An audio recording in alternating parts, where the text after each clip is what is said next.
He went a total of 42 of 92 from the field, which is 46%. Free throw line, he went 35 of 43, which is 82%. Now for LeBron James, he went a total of 26 of 78 from the field.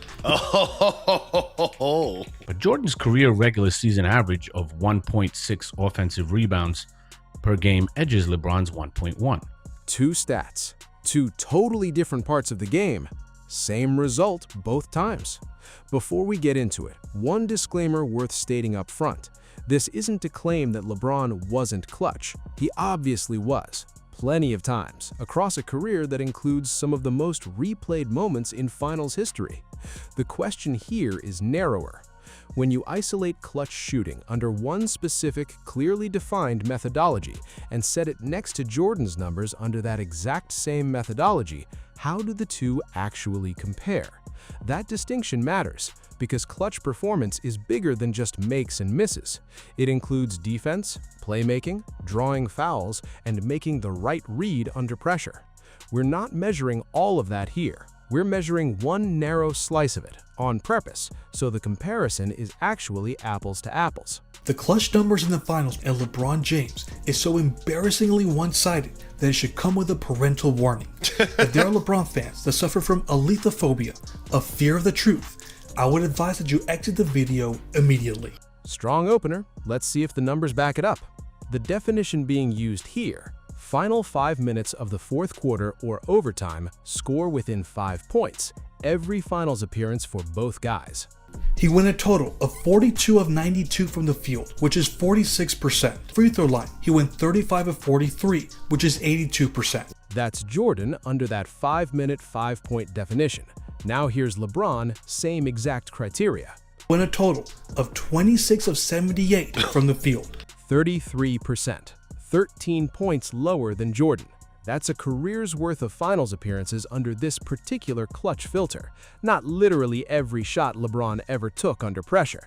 Series by series under that same filter, it gets worse. 2011 series against the Dallas Mavericks.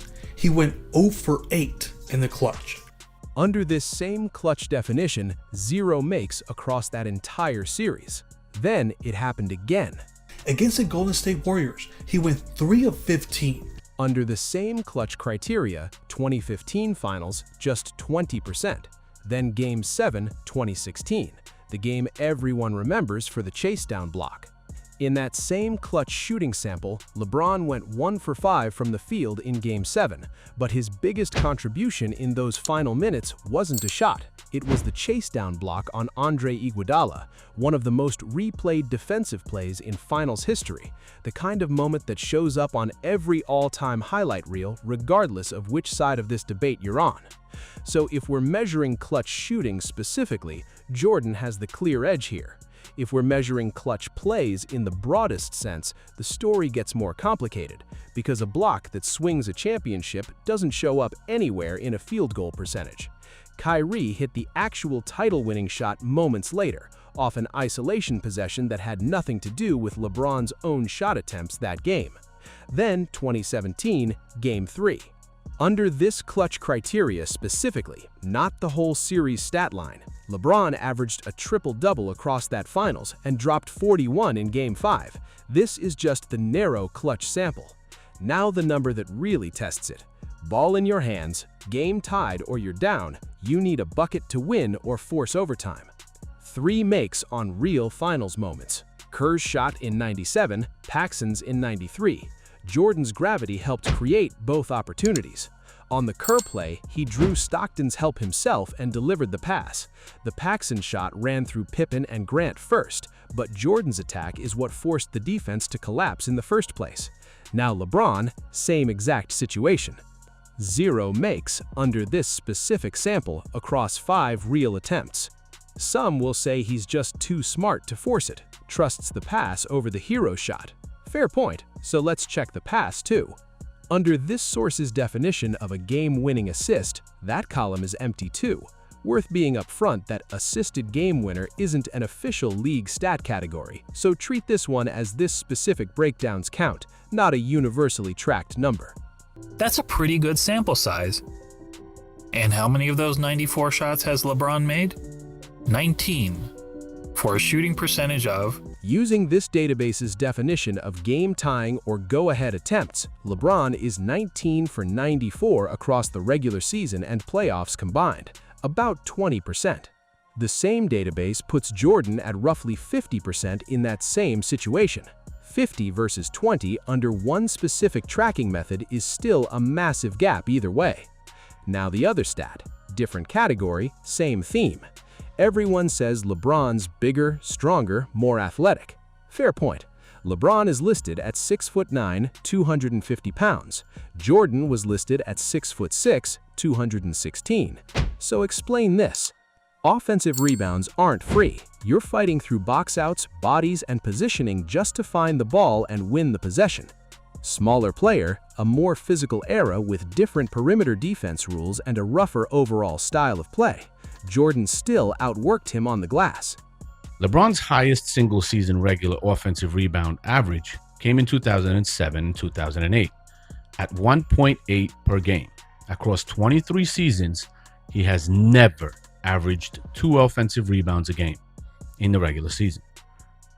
LeBron's highest single-season offensive rebound average was 1.8 per game in 2007-08. Across his 23 NBA seasons through 2025-26, he's never cleared 2. Jordan cleared 2 twice, in 1984-85 and again in 1986-87, in a league where offensive boards were arguably harder to come by, not easier. Jordan's career playoff offensive rebound average goes even higher at 1.7 a game. LeBron's is lower at approximately 1.5. Playoffs, higher stakes, tighter defense, every possession worth more. Jordan's number goes up, not down. 2 categories, clutch shooting under one specific definition and offensive rebounding across full careers. On these 2 measurements, Jordan has the advantage, and the gap is substantial.